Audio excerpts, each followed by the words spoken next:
Oui, nous avons pu voir Monique Olivier avec Clément Mouffetard qui m'accompagne. Monique Olivier, en fait, a été amenée en voiture cet après-midi par les enquêteurs et la juge d'instruction Sabine Kéris dans le centre-ville d'Argentan, qui est à une dizaine de minutes de là où nous nous trouvons actuellement, et en périphérie de cette ville. Et nous avons vu donc ce convoi s'arrêter à plusieurs reprises, et notamment 2 fois. Monique Olivier est descendue de cette camionnette, on l'a vu, non menottée, discuter à chaque fois avec la juge d'instruction tout en restant sur place quelques minutes avant de repartir. Le but était en fait de l'amener là où Lydie Loger est passée pour la dernière fois en 1993, le jour où elle disparaît. Elle venait de faire des courses de Noël précisément là où nous sommes allés cet après-midi. Et actuellement, eh bien, Monique Olivier a été amenée dans la maison qui se trouve au loin derrière moi, la maison de Lydie Loger, là où elle a disparu. Le but étant de raviver sa mémoire, de provoquer un déclic et de comprendre ce qui a pu se passer pour Lydie Loger. Écoutez l'interview de Maître Delgenès au micro de Willem Gay, qui est venu nous parler il y a quelques instants ici. Elle a un certain nombre de souvenirs, oui, sur in situ, en tout cas sur la haie, sur la maison.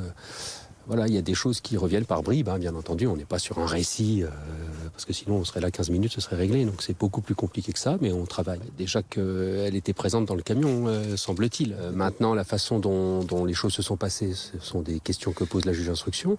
Et ensuite, l'objectif de tout ça n'a qu'une seule... Le seul objectif que nous recherchons, c'est de retrouver le corps de Lydie Loger 30 ans plus tard. Comment les enquêteurs ont-ils fait le lien avec cette disparition, avec Monique Olivier et Michel Fourniret alors ? Eh bien, grâce à une trace ADN qui a été découverte en 2016 sous le tapis de sol dans une des camionnettes de Michel Fourniret. 2016, c'est-à-dire des années après la disparition de Lydie Loger.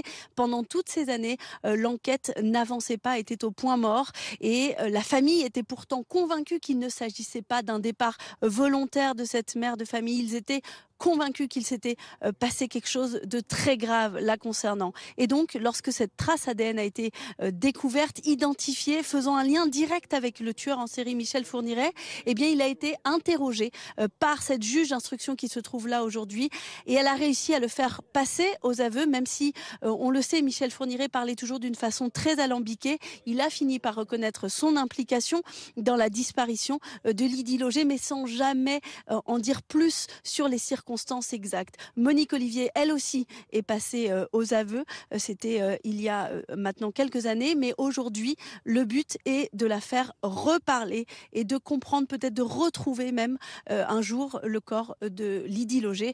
Ce transport sur les lieux doit durer 3 jours. Restez avec nous, Alexandra Gonzalez. On va revenir dans un instant du côté de Saint-Christophe, le Jajolais, pour évoquer précisément le cas de Monique Olivier. Michel Fine, bonsoir. Bonsoir. La question est toute simple, Alexandra vient de le dire, c'est comment faire parler Monique Olivier, cette femme de 76 ans qui est en prison. Elle purge une peine de réclusion à perpétuité à Fleury-Mérogis, en région parisienne. Comment la faire parler ? Alors ça prend beaucoup de temps, c'est très long. Et seuls les enquêteurs belges qui l'ont fait parler quand le couple a été arrêté en 2003, ils ont mis 1 an à la faire parler quand même, entre 2003 et 2004. Et seule la juge Kéris, qui est allée voir les Belges pour savoir comment ils avaient fait et qui travaille avec des psychocriminologues de la gendarmerie, avec des comportementalistes de la gendarmerie qui sont là, qui entendent tout ce que dit Monique Olivier, qui conseillent la juge.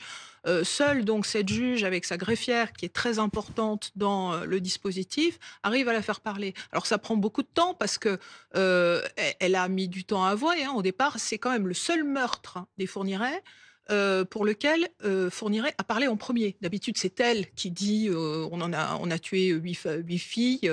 Et là, pour une fois, il est pris en premier. C'est lui qui parle, c'est lui qui commence à dire ça m'étonnerait que ce soit quelqu'un d'autre que moi qui soit à l'origine de cette disparition, avec les doubles négations. Toujours, c'est Fourniret, il dit jamais c'est moi. Et ensuite, quand on lui a posé la question, il dit non, je me souviens pas, je sais pas. Donc c'est très très long. Il faut la ramener sur les lieux, c'est ce que fait la juge pour raviver les souvenirs, pour voir si elle se rappelle de certains endroits. On la met à l'aise, on lui donne à manger, on lui donne du chocolat, on lui donne des calissons. Elle est gourmande, Monique Olivier, elle aime bien le sucre. Donc, c'est lié à sa personnalité. On se la met un peu dans la poche. C'est lié à sa personnalité, c'est ce refus de dire les choses, parce qu'elle n'a plus rien à perdre. Non, elle n'a plus rien à perdre, mais on est sur des... Moi, je pense que Monique Olivier est quasiment aussi perverse que Michel Fourniret. On est sur des pervers. Peut-être qu'elle a appris la perversité avec lui. Les pervers, c'est des gens qui aiment se faire souffrir les autres. Donc, on ne peut pas demander à ces gens-là d'avoir de l'empathie pour les familles parce qu'ils n'en ont pas. Donc, elle ne fera pas ça. Elle ne fera pas ça pour les familles. Non, jamais. Les pervers, c'est des gens qui aiment se confronter à la justice, qui aiment se confronter à la gendarmerie, qui aiment se confronter à la police. Donc, ils adorent jouer. Alors, Monique Olivier, des fois, elle ne se souvient pas, des fois, elle sait, elle dit rien. Quand, en 2020, on fait des fouilles au château du Sautou, qui était le château de Fourniret, pendant 3 jours pour trouver les restes d'Estelle Mouzin, lui a dit que c'était peut-être là, elle sait très bien que c'est pas là. Elle va chercher, elle va laisser les gendarmes faire des fouilles pendant 3 jours, et au bout de 3 jours, elle dira, bah non, elle n'est pas là. Donc c'est de la perversion. Il y a le rôle essentiel, Marc Rolland, bonsoir, vous êtes capitaine de gendarmerie, c'est le rôle essentiel des gendarmes qui essayent de la faire parler, de voir ce qu'elle raconte et comment ce qu'elle est en train de dire peut aider à retrouver le corps notamment de cette jeune femme. Tout à fait, parce que l'élément qui mobilise les énergies, c'est quand même cette découverte de cet organe pileux dans un véhicule qui a appartenu au principal suspect, désormais décédé, qui a permis de consolider, je dirais, un rapprochement physique et factuel entre une victime et un auteur présumé. Aujourd'hui, on est en train de comprendre ce qui s'est passé autour de cette histoire d'ADN, puisque on a le lien formel et scientifique qui est avéré. Et on exploite effectivement la partie survivante de ce dossier criminel, Monique Olivier, qui, par des questions-réponses et une approche, je dirais, psychologique, peut-être même psychiatrique au travers des investigations judiciaires, pourrait déclarer des choses pour consolider des hypothèses de travail, un mode opératoire. Il y a des gendarmes qui sont formés pour cela, précisément. Alors, il y a des gendarmes spécialisés, mais il y a aussi des personnels civils rattachés à l'IRCGN qui sont formés dans l'étude psychiatrique, psychologique des phénomènes criminels. Mais là, sur place, quand il y a une trentaine de gendarmes autour C'est une enquête police, hein. C'est oui, mais centrale de répression des violences faites aux là, ce sont les gendarmes qui sont sur place sur les lieux là aujourd'hui. Ils sont une trentaine. Ils encadrent Monique Olivier. Comment est-ce qu'on joue avec la psychologie de la personne sur place sans que le dispositif soit écrasant, tout en étant attentif aux indications qu'elle donne? Enfin, c'est très minutieux ce qui se passe. Tout à fait. C'est une excellente question parce qu'on voit la partie émergée de l'iceberg. Pour autant, derrière, il y a un vrai travail préparatoire, à la fois sur le transport en justice sur les lieux, mais également l'accompagnement sécuritaire pour préserver les droits de la défense, pour préserver le secret d'investigation, qui, je le rappelle, sont d'ordre public, mais également pour permettre, je dirais, la manifestation de la vérité, le développement de cette vérité de la bouche de Monique Olivier, qui reste principalement suspect dans ce dossier. Alexandra est avec nous. Oui, pardon, Michel. Non, ce que je voulais juste vous dire, c'est que ça commence d'abord par des interrogatoires très longs. Donc, elle est arrivée ce matin vers 10h. Ils sont sortis de la gendarmerie vers 16h. Donc, a priori, il y a toutes des heures et des heures d'interrogatoire. C'est elle qui mène le jeu, là. C'est la juge. Oui, bien sûr. C'est la juge. Monique Olivier qui dit...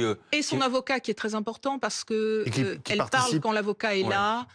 Oui, et qui aide énormément la justice. Il est avocat de la défense, mais il aide il a pour souci de faire parler Monique Olivier. Et donc, il y a tout un... c'est un peu toujours la même chose. Alexandra, qui est toujours avec nous, que devient Monique Olivier dans sa cellule? Est-ce qu'on a des informations sur son comportement? Bah écoutez, oui, elle est toujours incarcérée. Elle a été condamnée à 3 reprises jusqu'à présent, 2 fois à la peine de prison à perpétuité et 1 fois à une peine de prison de 20 ans. Ce qui fait d'elle, d'après l'un des avocats des parties civiles, Didier Seban, la femme la plus condamnée de France aujourd'hui. Elle est incarcérée normalement à Fleury-Mérogis, mais ces derniers jours, elle a été transférée au centre pénitentiaire de Caen pour pouvoir être proche justement d'ici et pour pouvoir être là chaque matin pour le transport des lieux. Ça va durer jusqu'à jeudi. Elle retournera ensuite en détention et elle y est donc encore pour un certain nombre d'années puisque sa peine de sûreté, c'est-à-dire la peine avant laquelle elle ne peut pas demander de libération conditionnelle, l'amène à 2035 et elle aura à ce moment-là dans les alentours de 80-85 ans. Donc qui sait si elle sera encore là jusqu'à la fin de sa peine de prison. L'essentiel étant qu'elle réussisse à parler dans ce dossier qui est le dernier dans lequel elle est mise en examen aujourd'hui, qui pourrait lui valoir d'ailleurs un nouveau procès dans les prochains mois.